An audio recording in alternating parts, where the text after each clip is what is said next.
The color of joy. স্বাগত news 24 Chittagong প্রতিদিনে আপনাদের সাথে আছে আমি মাহমুদুল হাসান।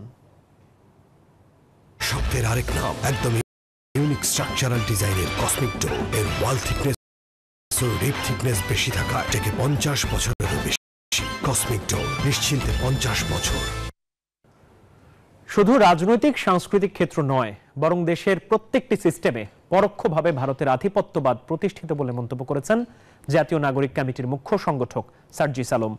ইসলামী আন্দোলন বাংলাদেশ চট্টগ্রাম মহানগর শাখার আয়োজিত ভারতের রাজনৈতিক ও সাংস্কৃতিক আধিপত্য প্রতিরোধ, চট্টগ্রামের আঞ্চলিক সমস্যার সমাধান এবং বৈষম্যহীন কল্যাণ রাষ্ট্র প্রতিষ্ঠায় জাতীয় ঐক্যের প্রয়োজনীয়তার শীর্ষক গোলটেবিল বৈঠকে এই মন্তব্য করেন তিনি। আবু জাবেদের ক্যামেরায় আকরাম হোসাইনের রিপোর্টে বিস্তারিত।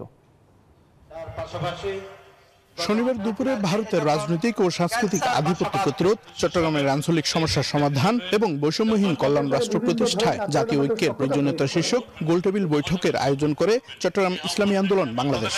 এতে অংশ নেন জাতীয় নাগরিক কমিটির মুখ্য সংগঠক সার্জিস আলম। এই বিশ্বাসটা চাপিয়ে দেওয়ার চেষ্টা করা হয়। তিনি বলেন, বিগত 16 বছরে ভারতকে মনিবের আসনে বসিয়েছে আওয়ামী লীগ। নিজেদের ক্ষমতাকে নিশ্চিত করতে স্বেচ্ছায় দাসত্ব বরণ করেছে। তাদের কাছে দেশ, মানুষ ও সার্বভৌমত্বের কোনো মূল্য নেই। তরুণ প্রজন্মের কাছে ভারতকে যেভাবে পীরের পর্যায়ে নিয়ে যাওয়া হয়েছে, সেটিকে আমরা খণ্ডন করতে পারবো। আমরা আধিপত্যবাদ যদি খণ্ডন করতে চাই, এই আধিপত্যবাদ যেই প্যারামিটারগুলো দিয়ে তৈরি হয়েছে সেগুলো আমাদের আগে ভাঙতে হবে।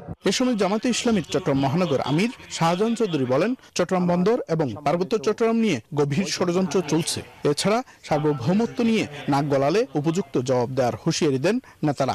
পার্বত্য চট্টগ্রামের সমস্যার সাথে সাথে আমাদের চট্টগ্রাম আজকে হুমকির সম্মুখীন। আমাদের বাংলাদেশ থেকে, বাংলাদেশের পতাকা থেকে ভিন্ন পতাকা তৈরি করার জন্য চট্টগ্রামকে নিয়ে 7 সিস্টার সহ চট্টগ্রাম বন্দরকে নিয়ে বিশাল একটি ষড়যন্ত্র। জাতীয় ঐক্যের মাধ্যমে এই বিশেষ করে ভারত সহ বিভিন্ন ষড়যন্ত্র মোকাবিলা এবং বিভিন্ন ধরনের দেশ অশান্তি করার যে প্রতিযোগিতা, এই প্রতিবাদে আমরা থাকতে পারি। এ সময় বাংলাদেশে ভারতীয় আধিপত্যবাদ বিস্তারের ব্যাপারে নতুন প্রজন্মকে সতর্ক থাকার আহ্বান জানান বক্তারা। আকরাম হোসাইন, নিউজ 24, চট্টগ্রাম। এই যে আমার ব্যাংক আরএফএল গ্যাস স্টোভ, এর সায়েন্টিফিক নজল আর ব্রাশ বার্নার তাপকে সমানভাবে ছড়িয়ে খরচ বাঁচায় 25%। আরএফএল গ্যাস স্টোভ নিরাপদ ও গ্যাস সাশ্রয়ী। 304 ফুড গ্রেড স্টেইনলেস স্টিলে তৈরি, যা নিশ্চিত করে জংবিহীন সিঙ্কের আজীবন নিশ্চয়তা। আরএফএল কিচেন সিঙ্ক, স্বাস্থ্যকর কিচেনের চিরস্থায়ী সমাধান। 16 ডিসেম্বর থেকে পর্যটকে মুখর সমুদ্র সৈকতের শহর Cox's Bazar. Cox's Bazar chamber of commerce বলছে, গেল 18 দিনে প্রায় 13 লাখ পর্যটকের সমাগম হয়েছে শহরটিতে। ব্যবসা হয়েছে অন্তত 1,500 কোটি টাকার। কক্সবাজার থেকে ইরফানুল হাসানের তথ্যচিত্রে ডেস্ক রিপোর্ট। দেশের অন্যতম প্রধান পর্যটন কেন্দ্র কক্সবাজারে পর্যটকের ঢল যেন কমছেই না। 16 ডিসেম্বর থেকে সাপ্তাহিক ছুটির দিন সহ প্রায় প্রতিদিনই বিপুল সংখ্যক পর্যটকে মুখর সৈকতের শহর কক্সবাজার। দেশের বিভিন্ন প্রান্তে থেকে পরিবার পরিজন কিংবা বন্ধু বান্ধব সাথে নিয়ে ঘুরতে এসেছেন অনেকেই। খালি পায়ে বালুকা বেলায় নোনা জলের ছোঁয়া কিংবা সমুদ্রের পানিতে ভেজার আনন্দ মুহূর্তেই ভুলিয়ে দেয় ভ্রমণের ক্লান্তি। আলহামদুলিল্লাহ ভালো লাগছে। ফ্যামিলি ট্যুর নিয়ে আসছি, ফ্যামিলি বাচ্চা আছে, আম্মা আছে, সবাইকে নিয়ে আসছি। ভালো লাগছে, আমি অনেক ছোট থাকতে এসেছিলাম, সো এখন আবার বড় হওয়ার পর এক্সপিরিয়েন্স নিয়েছি, সো আমার ভালোই লাগছে। বিজয় দিবসের পর থেকে এখন পর্যন্ত প্রায় 13 লাখ পর্যটকের সমাগম হয়েছে কক্সবাজারে।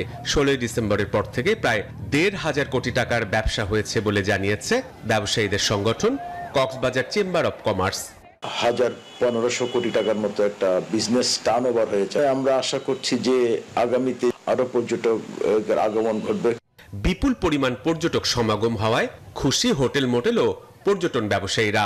গত বছরের তুলনায় এই বছরে আমরা আশা করছি অনেক ভালো পর্যটক ব্যবসা হবে। ডিসেম্বর মাসে আলহামদুলিল্লাহ যথেষ্ট আশা যেটুকু করেছিলাম, 31 একটু লোক কম হলেও বাকি সময়টুকু আমাদের খুব ভালো ব্যবসা হয়েছে। কক্সবাজারে আগত পর্যটকের নিরাপত্তায় ট্যুরিস্ট পুলিশের পাশাপাশি কাজ করছে নির্বাহী ম্যাজিস্ট্রেট। Desk report, news 24। বিজলি কেবলস যে কোনো স্থাপনার বৈদ্যুতিক সংযোগকে রাখে নিরাপদ। এর স্ক্রিন কোটেড ইনসুলেশন সম্পূর্ণ ফায়ার রিটার্ডেন্ট, তাই বিজলি কেবলস নিজেই নিজেকে নেভায়। বিজলি কেবলস, নিরাপদ আজীবন। চট্টগ্রামের ডিসি পার্কে আজ থেকে শুরু হয়েছে মাসব্যাপী ফুল উৎসব। সৌরভ ছড়াচ্ছে 136 প্রজাতির লাখ লাখ ফুল। রয়েছে বিশাল আকৃতির ভাসমান ফুলের বাগান। ফুল উৎসবের উদ্বোধন করেন মন্ত্রী পরিষদের সচিব ডক্টর শেখ আব্দুর রশিদ। নতুন প্রজন্মকে ফুলের সাথে পরিচিতি করতেই এমন আয়োজন। রতন দাসের ছবিতে চট্টগ্রাম থেকে নয়ন বড়জয় রিপোর্টে বিস্তারিত। বিশাল আকার সাদা পাখির পিঠ সেজেছে লাল, সাদা, বেগুনি ও গোলাপি ফুলে ফুলে। পাকা আর লেজ দিয়ে তা মিলিয়ে গেছে মাটিতে। খানিকটা দূরে সবুজ প্রজাতিও সেজেছে বাহারি ফুলে। মাঠ জুড়ে দোল খাচ্ছে থরে থরে সাজানো রং বেরঙের ফুল। চট্টগ্রামের ডিসি পার্কের এই দৃশ্য দেখে মনে হবে যেন ফুলের রাজ্য। নজর কাড়বে যে কারো। তরুণ প্রজন্ম যারা আছেন তাদের অনেক বেশি এখানে আসা উচিত। যান্ত্রিক জীবন ছেড়ে এত সুন্দর একটা আয়োজন তাদেরও অংশগ্রহণ করা উচিত। আমি খুবই আনন্দিত। আমি আজকেই প্রথম আসলাম এই যে ফৌজদারহাট এই যে পার্কে ফুল উৎসবে। এত বড় ফুল উৎসব, এই যে চট্টগ্রামবাসী নিঃসন্দেহে সৌভাগ্যবান। এত বড় উৎসবের আমরা যে এখানে সামিল হতে পেরেছি। সকালে জেলা প্রশাসনের মাসব্যাপী এই ফুল উৎসবের উদ্বোধন করেন মন্ত্রী পরিষদের সচিব শেখ আব্দুর রশিদ। জেলা প্রশাসককে সাথে নিয়ে 192 একর জায়গা জুড়ে শুরু হওয়া ফুল উৎসব পরিদর্শন করেন তিনি। নানা রকমের ফুলের সমাহার দেখে মুগ্ধ হয়ে দেশ জুড়ে এমন উৎসব ছড়িয়ে দেওয়ার কথা বলেন সচিব। মানুষ শুধুমাত্র উৎপাদন জীবনের যে ডে টু ডে ঝামেলা সেগুলি নিয়ে থাকবে তা তো না। বিনোদনের এবং সুস্থ বিনোদনের অনেক সুযোগ তৈরি হওয়া দরকার। জলাশয়ের মাঝেও বসেছে বাঁশের সাঁকো, মাছা। সেটিও সেজেছে নানা ফুলে। হলুদ, গোলাপি, সাদা কিংবা মেরুন রঙের ফুলে ফুলে রূপ দেওয়া হয় বাসমান বাগানে। জেলা প্রশাসনের আয়োজনে এবারের ফুল উৎসবে 136 প্রজাতির লাখ লাখ ফুল যেন সৌরভ চড়াচ্ছে। জেলা প্রশাসক বলছেন নতুন প্রজন্মদের ফুলের সাথে পরিচিত করাতে এমন আয়োজন তাদের। প্রতিবারই ফুল উৎসব করার সিদ্ধান্ত নিয়েছি। তো নির্মল আনন্দ খুঁজে পাওয়ার জায়গা আসলে চট্টগ্রামে খুব কম আছে। আমরা সুস্থ বিনোদনের জায়গা হিসেবে ডিসি পার্কটাকে দেখতে চাই। ফুল উৎসবের সঙ্গে রয়েছে সাংস্কৃতিক অনুষ্ঠান, গ্রামীণ মেলা, ঘুড়ি, বই ও পিঠা উৎসব সহ নানা আয়োজন। নয়ন বড়ুয়া জয়, নিউজ 24, চট্টগ্রাম। ফুল উৎসবের আরো খবর জানাতে চট্টগ্রাম থেকে যুক্ত হচ্ছেন সহকর্মী নয়ন বড়ুয়া জয়। জয়, ফুল উৎসবের প্রথম দিনে কেমন সাড়া দেখছেন আর যারা এসেছেন তারা কি বলছেন?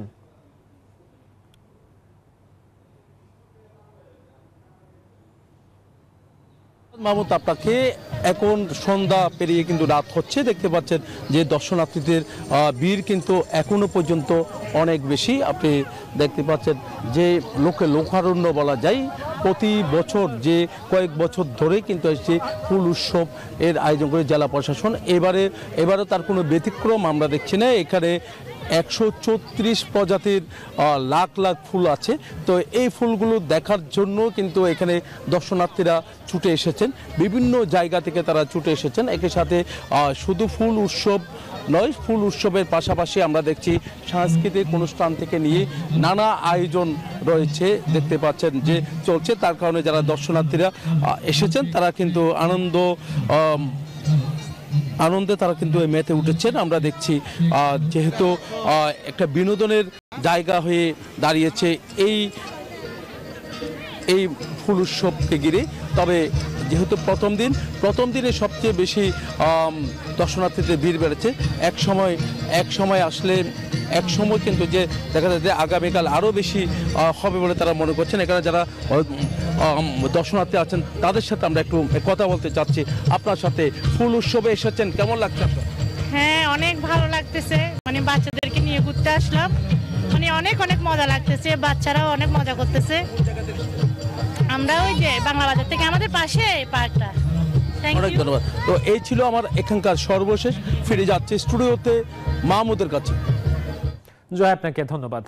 দর্শক, সময় হলো একটা বিরতির, সাথে থাকুন।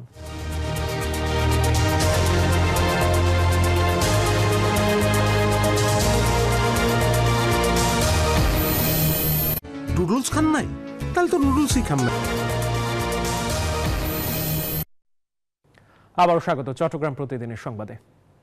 নোয়াখালীতে 5 ওয়াক্ত নামাজ জামাতের সাথে পড়ে উপহার পেল 25 শিশু কিশোর। শনিবার সকাল 11টায় কোম্পানীগঞ্জ উপজেলা প্রশাসন ও স্থানীয় এলাকাবাসীর উপস্থিতিতে কিশোরদের মাঝে এই বাইসাইকেল উপহার দেয়া হয়। চরকাকড়া শান্তিপাড়া গ্রামের দারুস সালাম জামে মসজিদের উদ্যোগে 41 দিন 5 ওয়াক্ত নামাজ জামাতের সাথে পড়ে তারা এই উপহার পেল। এমন উদ্যোগে খুশি শিশু কিশোর ও এলাকাবাসী। আমিও তো টাকা রাখি, কিন্তু আবার উঠেই খাই ফেলাই। তারপর ভিডিও দেখে একটা সেভিংস অ্যাকাউন্ট করে ফেললাম। বিকাশের মাধ্যমেই আমি টাকাটা ব্যাংকে জমাচ্ছি। অপচয় না করে আমরা যা রুজি রোজগার করি, এটাকে আমাদের আসলে সঞ্চয় করা প্রয়োজন। বিকাশ অ্যাপে ডিপিএস, টাকা জমায় সারা দেশ। লক্ষ্মীপুরে শতাধিক শীতার্ত নারী পুরুষের মাঝে কম্বল বিতরণ করা হয়েছে।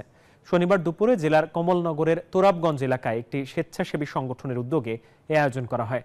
সংগঠনের প্রতিষ্ঠাতা পরিচালক ফরিদা ইয়াসমিন জেসির সার্বিক ব্যবস্থাপনায় কম্বলগুলো বিতরণ করা হয়।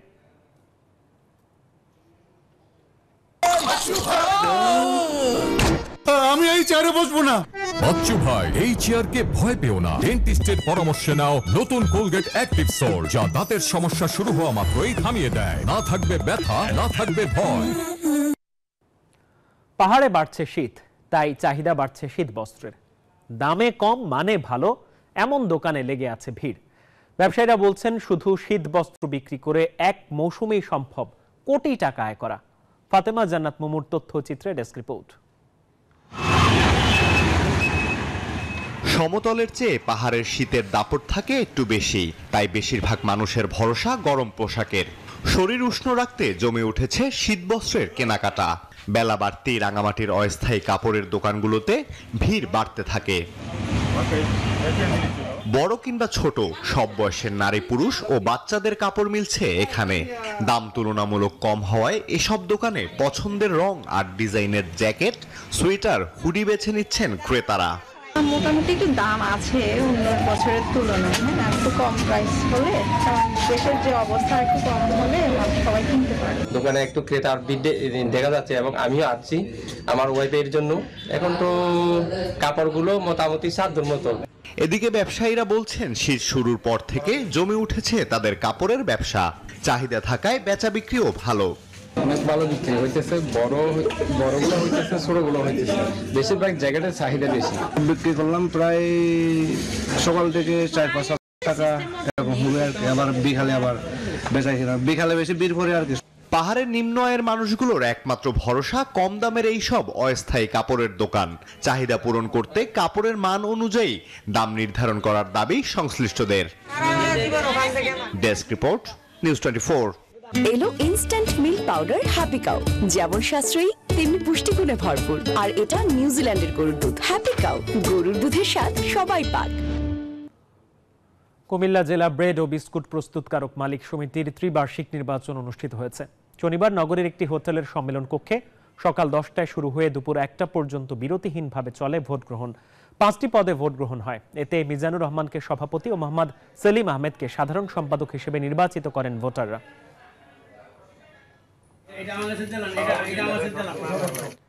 খাগড়াছড়ি প্রেস ক্লাবের নির্বাচিত নতুন কমিটির প্রথম সভা অনুষ্ঠিত হয়েছে। শনিবার সকাল 11টায় প্রেস ক্লাবের সম্মেলন কক্ষে সভা হয়। এতে সভাপতিত্ব করেন তরুণ কুমার ভট্টাচার্য। উপস্থিত ছিলেন ক্লাবের সিনিয়র সহ সভাপতি মোহাম্মদ জহুরুল আলম, সাধারণ সম্পাদক HM প্রফুল্ল, সহ সম্পাদক সমীর মল্লিক সহ অন্যান্যরা। এ সময় বক্তারা বিপ্লব পরবর্তী নতুন বাংলাদেশ বিনির্মাণে গুরুত্বপূর্ণ ভূমিকা রাখার উপর গুরুত্ব আরোপ করেন।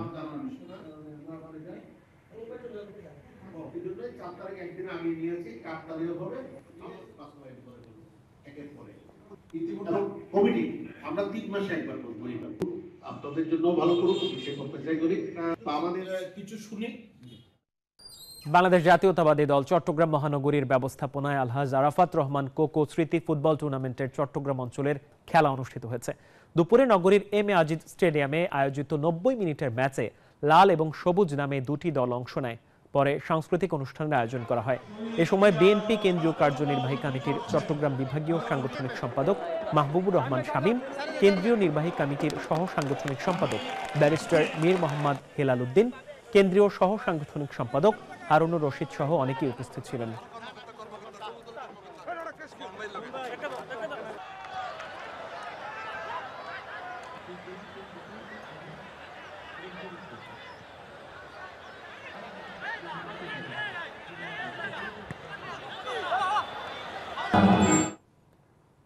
এই ছিল চট্টগ্রাম প্রতিদিনের সংবাদ। এতক্ষণ সাথে থাকার জন্য ধন্যবাদ সবাই।